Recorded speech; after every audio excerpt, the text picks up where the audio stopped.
Alright, we finna watch react to they clone Tyrone, what it's warning us about, because I really do feel like some of the shit that they talked about in this movie is going on in real life, but not to the extent of what they're portraying in the movie. Like, they have to exaggerate shit so we think, oh, it's not really happening type shit, but the whole time it's happening, but just in like a lesser of a category type shit. So the movie was about this black guy that got cloned, or a couple black people, a black community that got cloned and controlled, like they're practicing mind control damn near, to make them less aggressive and uh, yeah, less aggressive to like other members of society. I'm pretty sure like that's like the same shit Martin Luther King was doing. You know what I'm saying? Like, no, they let a black man become that powerful, and they didn't stop it in some way somehow. You know what I'm saying? I mean, it's possible, but like they let that shit go on because them pretty much saying like black people are not trying to be like as harmful or whatever, like making black people less aggressive, is good for them. You know, because then they can do what they want, and we just gotta like take it.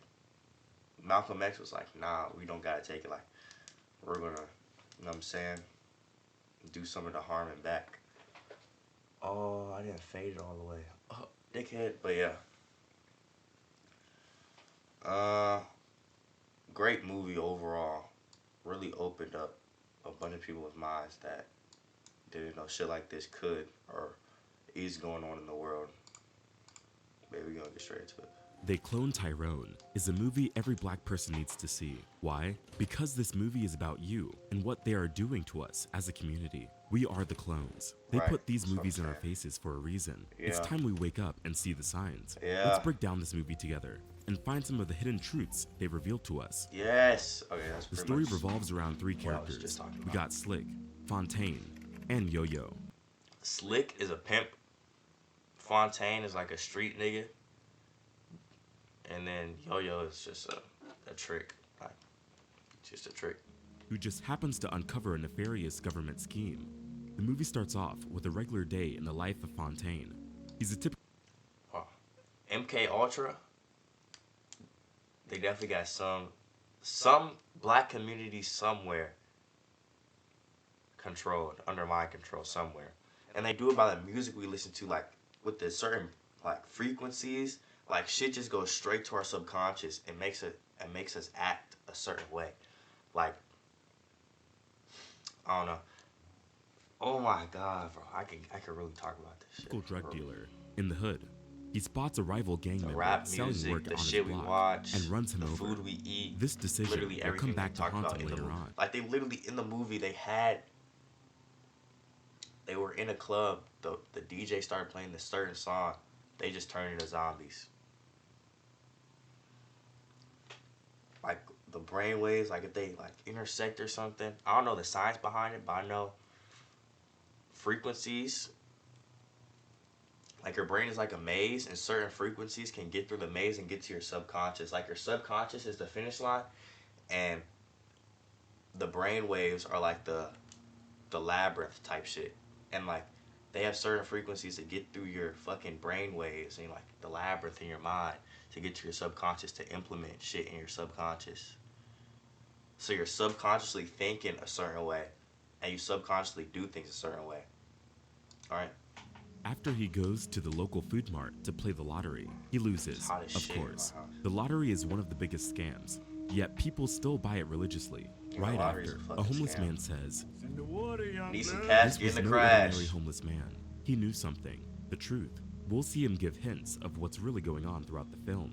Later that night, Fontaine is plotting his revenge on the other rival gang leader, Isaac, when he discovers he's short on money. Money that Slick owes him. Slick is a pimp and has plenty of women working for him. Yo-Yo is the number one. Fontaine finds his way to Slick. Would y'all ever be a pimp? Do y'all have enough game to be a pimp? I don't know. I'll never be a And pimp. forces him to pay his dues.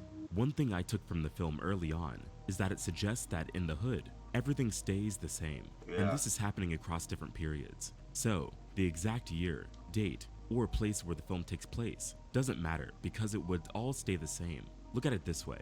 Although the film has this 90s or 70s vibe, it also happens in modern times. Characters are using smartphones and talking about blockchain Yeah. and Barack Obama. But we also see characters using flip phones, wearing baggy clothes, and The flip phone is just a burner, like a trap phone. You know what I'm saying? Because if the feds can track on the iPhone or whatever, feds can. If they really want to get you, they're gonna get you, bro. And all of that is there by design. It is meant to create a cognitive dissonance by confusing us about the exact time. The director improves the sci-fi storyline. That's because the government cloning conspiracy feels quite complex and manipulative, and this is something that could be pulled from various decades. After he gets the money he came for, he is cornered by Isaac and his mans, who shoots him on the spot.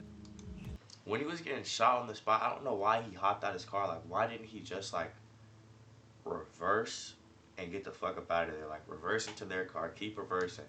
Because if the niggas hopped out, like, he had quick draw out the window type shit. Like, he could have just popped up. Like, he wasn't using his brain. I don't know why he hopped out the car, blah, blah, blah, blah. They're in a car, less of a window to, like, shoot them type shit.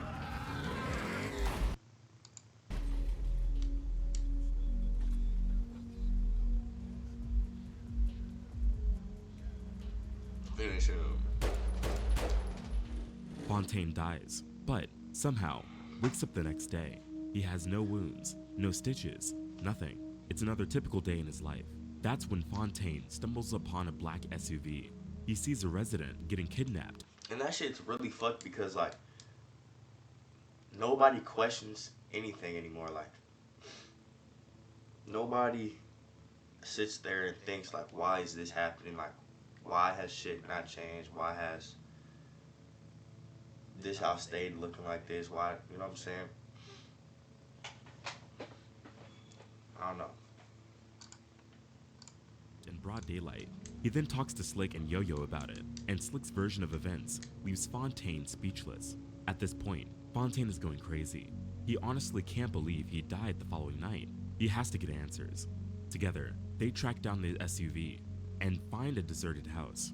Here, we see an elevator, and with everything that's been going on, they can't help but check it out.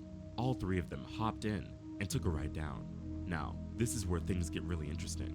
They arrive in a mysterious laboratory with "Don't Stop Till You Get Enough" by Michael Jackson playing in the background. As the doors open, they spot this white man with an afro. They immediately snatch him up and hold him hostage. While down there, they find Culture appropriation. All the white niggas that were in the hood were trying to fit in. Like, the people that were making sure they stayed in the same predicament, the white niggas had on afros, like the one in the gas station, the one at the lab, the ones like in the community, the white people in the community making sure shit runs right, they had afros. a white powder that looks a lot like cocaine, but it isn't. Just powder. Now this makes me think, white people in the black community that like that are black, you know what I'm saying? Like, you know, black white people, you know what I'm talking about? Not all of them, but like, you know, some of them could be there to, you know, further an agenda. I don't know. That has them laughing uncontrollably. But before you know it, things go south, speaking out and loud. they accidentally shoot their hostage. As they are leaving, Fontaine discovers something interesting: his dead body from the night before. I'm not gonna lie, the staff worker caught me off guard, but we later found out that this was all one big experiment to turn black people white, and the staff were the failed experiments because our hair was too stubborn. Hence, that's why he has white skin, but with black people's hair. But it makes me wonder, what really happened to Michael Jackson? Meet the new Google Pixel 8. Trade in your old phone and save. Get it today on googlestore.com. Whoa. And is this Failed experiments? I didn't even think of that. What the fuck? Yo, that makes so much sense. Trying to make everybody one race, one world order, new world order. Oh my god. movie telling us something? Just think about it for a second. The very opening scene of the movie showed three black men arguing, one claiming to have seen Michael Jackson. Michael Jackson, huh? Yeah. Yeah, guess who I seen at the dollar store? Who? Tupac. I'm dead ass serious, bro. Listen, man, the man working the day shift at the Piggly Wiggly over on MLK, man, on God, man. Then, when the trio first discovers the laboratory, Michael Jackson's music is playing in the background. I think there is something there, but we'll save that for another video. After they escape, the trio goes to a local fast food joint and orders some chicken. They quickly discover that the chicken is not just delicious, it is also making people start laughing uncontrollably. That means that the chicken is drenched in that white powder they found in the lab. Yeah. On top of that, it's being served by another white man with an afro, another failed experiment. It shows that everything is connected, and they are all working for them. This reminds me of that Popeye's fried chicken sandwich craze from a few years back. Fist fights, car crashes, Right? even a murder. Right? Yeah. Niggas was going crazy over that Popeye's chicken sandwich. Nigga, that shit was sold out everywhere. Why? Why? It's just a chicken sandwich. Why do niggas like Popeye so much? Right? Niggas got a question. I'll pull a Soul Illuminati.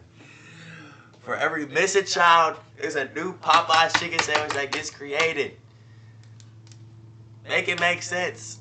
Now, this is going to sound pretty ridiculous, but all of that is over a chicken sandwich. Some people are losing their minds over the newest offering from Popeyes.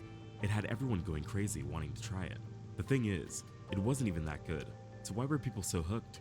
They are clearly showing us that they are putting things in our food, but it goes much deeper than just our food. The water, the food, the drugs, juice, beauty products, and the... They're doing this shit to make us docile so we're easier to control. This shit is true. This shit is happening in the community. Y'all, like, peep game and lock in.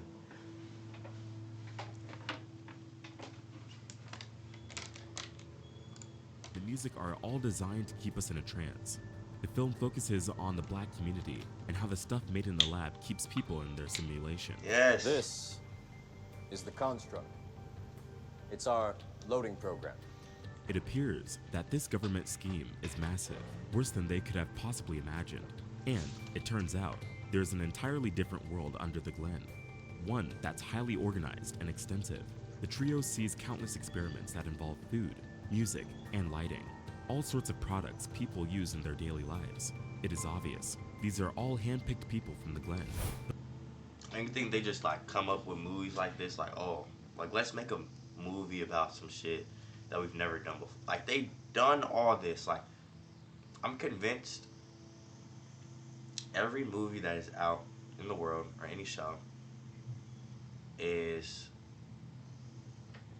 like probably an exaggeration of some real shit that happened. You know what I'm saying?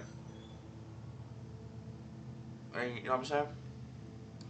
The one that stuck with me, Like all those alien movies, things of that nature. Predictive programming. the scene with the music. At first, two men were fighting while some violent hip-hop music was playing in the background. Then they changed the music to some loving R&B music, and the two men started hugging. Don't let this go over our heads. This clearly Music literally controls your emotions. Why do niggas that go on drills listen to NBA Youngboy, Dirtball? You know what I'm saying? And then we put on some Steve Lacy, you start getting all of your feelings. You know what I'm saying? Music has a part to play in how you feel in the brainwaves, shit like that. shows that the Lost my music we train of listen thought. to is destroying Totally us, found that. causing us to be more violent and kill each other.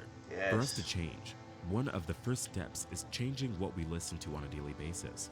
Once the trio figures out the complete scope of the experiment, or at least it appears that way, they return to their everyday lives. But they are now convinced that their places in society are predetermined and controlled by some mysterious figures. They've been programmed to do things a certain way.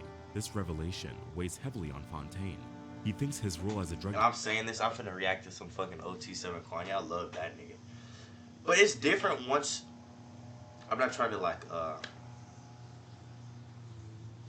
say what I'm doing is right or anything, but I'm just saying there's a difference to being fully aware of what's going on and still like partaking in it, like the music or whatever, and then there's a difference of like being unaware of what you're listening to and how it's affecting your brainwaves and like your subconscious and shit like that.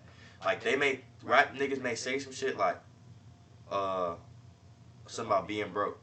Nigga, that's going into your subconscious, but like I'm like, nigga, I'm not broke. You know what I'm saying? Like when they say shit like that, I tell myself like I'm not broke. That's just how I do it. Like rap niggas say some shit about being broke. I'm like, I'm not broke. You know what I'm saying? But other niggas gonna let that shit go into their subconscious, and they're like, and they're thinking in a broke mindset type shit. But it could be the same thing. I could be fucking up my mindset and flood it with violence and drugs. This creates the perfect scenario for the men in black to conduct their experiments of mind control without anyone getting in the way. Later, Fontaine sees Slick, who seems to have withdrawn emotionally. In the meantime, Yo-Yo has been battling the underground group. She is bent on exposing the whole thing in the papers, since she wants to be a journalist. Collecting and showing such evidence to the public could jumpstart her career. She collects the evidence, but before she can post it, she is kidnapped by the black SUV. Slick gets his charm back, and together with Fontaine, they look for Biddy. She is the local gossiper who knows anything and everything about anyone. She tells them that Yo-Yo was indeed kidnapped. This forces the two to team up with an unlikely ally, Isaac. But Isaac kills Fontaine again and gets cloned. The clone Fontaine wakes up and continues his life as he normally would, while the real Fontaine wakes up in a strange facility. It turns out that Isaac was on board with Fontaine and Slick's idea and didn't really kill Fontaine. He just created the perfect opportunity for Fontaine to enter the control room. Once down there, we see scientists using perming cream on Yo-Yo's hair. It appears to be some kind of experiment. But when these people think that Yo-Yo has fallen unconscious, she gets up and takes off her wig and knocks them out. Meanwhile, Slick is ready for some action. He gathers the whole hood and decides to turn the tables and raid the underground lab. Excuse me, kind sir, but if you could point me to the elevator that leads down to the freaky laboratory. That's when they come across a remarkable revelation. Countless clones of people they know, including themselves. Fontaine comes face to face with the mastermind behind the operation. Turns out to be an older version of Fontaine himself. Let's just call it a marriage of convenience. I picked the software engineering program because they pay very well. It's a fast-paced industry. The boot camp and the lead geneticist of this operation. Why? Now, here, we didn't get an exact reason as to why the villain did what he did. That's because the movie barely delves into the older Fontaine's backstory. So, it leaves little exploration of what led him down this path and why he conducted these experiments on his own community, even on clones of himself. We do know that he claims his motivations stemmed from the pain he endured when his younger brother was tragically killed. It turns out that the police indeed killed Fontaine's brother, but the actual incident was much more horrific than the memory he gave to his latest clone. This is, basically, his brief origin story. Because of this tragedy, he became a mad scientist. The actions of the older Fontaine span several generations.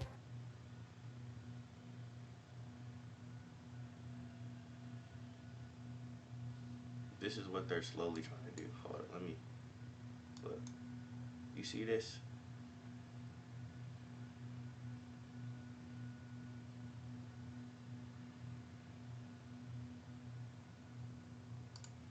He has secretly attempted to dilute black ancestry, methodically isolating specific genes to create a predominantly white population.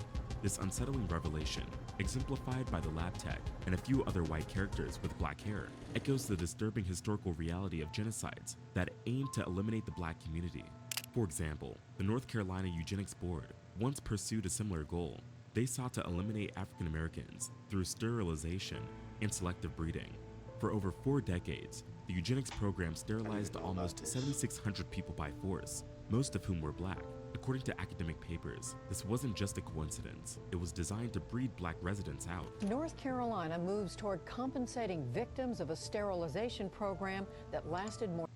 They would also flood our cities. Like, we had something called Black Wall Street. They flooded that shit. Like, black people will always thrive on our own. Like, we don't need, you know what I'm saying? No hate to no white people or nothing, you know what I'm saying? But we never needed y'all, you know what I'm saying? I'm not a racist, I'm just saying facts. This shit happened. More than 4 decades. The film inadvertently touches on the dark and complex. They would literally flood our cities and towns. I don't know the names off the top of my head, But I know it did happen. Issue of racial self-hatred. It presents a black man as the apparent mastermind behind such a scheme, and instead of blaming the police for the murder of his brother, he blames the skin for being black. But it doesn't delve deeper than that, it just leaves it to our imagination. Then we see that the young Fontaine has another trick up his sleeve. He uses the Olympia Black phrase, which triggers the guard clone to do whatever they say. He uses this opportunity to kill the old Fontaine and get away alive. This, to me, feels like the biggest plot hole. Can anyone who says the phrase control the clones? Why didn't it control young Fontaine as well? Is it that efficient in controlling an entire clone army? The point is, the trio saves the day and frees the clones. The news gets flooded with reports of naked people running across the street. And what's amazing is just how quickly residents of the Glen have rallied for help. We've got folks out here giving out water, food, clothes off their own backs. While it appears to be the end, it is not. In the last scene, we see a person who appears to be Fontaine going through his daily routine, much like what he did when the movie started.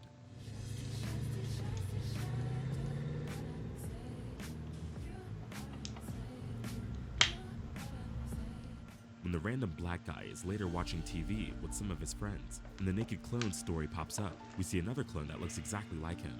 His friend looks at him and asks, "Ain't that you, Tyrone?" If this is not a cliffhanger, I don't know what is. This is where the movie finally ends. To me, the clones are a metaphor. They depict how white America tends to view black people and their culture. They accept them only if they conform to a whitewashed version of themselves. Right? Right? Because let's speak in business, right? Business casual. The way a regular, like, hood black nigga dresses is not acceptable in, like, the place of business, right? Or, like, hairstyles. If you look up professional hairstyles, it's gonna pop up, you know, white people's hairstyles. Unprofessional is popping up dreads. How are dreads unprofessional? It's just hair. How can hair make you professional or unprofessional? It's a stigmatism, you know what I'm saying? To be more appealing and acceptable to the dominant white society, so that they can get access to power, comfort, and money. Also, the clones symbolize how white people keep the power in balance by deliberately subjecting specific black communities to poverty and oppression. This movie had a brilliant ending. I like how it challenges us to think outside the box and what it could all mean. Among the clones, Fontaine represents the group designed to maintain the neighborhood in a bad state. He is there to make sure the authorities turn a blind eye to what's going on behind the scenes. On the other hand, there are other clones, like the light-skinned black individuals in that exact same neighborhood, who embodied the idea of assimilation. The thing is, I've seen a lot of movies that make black people appear hopeless or have little impact on the main story. Then, we also see this one black hero that defeats everyone, but we rarely see the people come together, where we all are heroes and we all are doing our part. I think that this is an important message to take away from the movie as well. We all have to do our part. If the black community gets together again, see, they hate it when we congregate. Black Wall Street, they flooded that city. Some other towns, they flooded them. They literally have a lake over a town that they flooded. You know what I'm saying? When we congregate, we are powerful. When we separate and divide, we are not. It's easier to conquer. They did that over the years with the media, music, putting black on black crime in the news. You know what I'm saying? They do it with the music. I just popped this black nigga, you know what I'm saying? Peep game and lock in. Why is it that you would want to cause your fellow brother more harm than another person? You know what I'm saying? Shit crazy, bro. We are not supposed to feel weak or helpless. We are supposed to be out there coming together and fighting for what we believe in. The film takes place in a fictional neighborhood, but the problems people are facing there are far too real.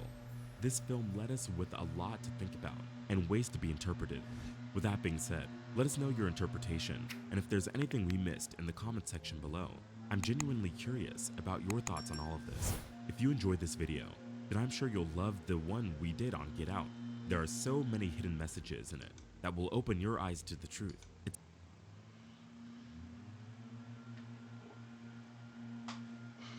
I like when movies and videos like this get created because they're really an eye-opener to like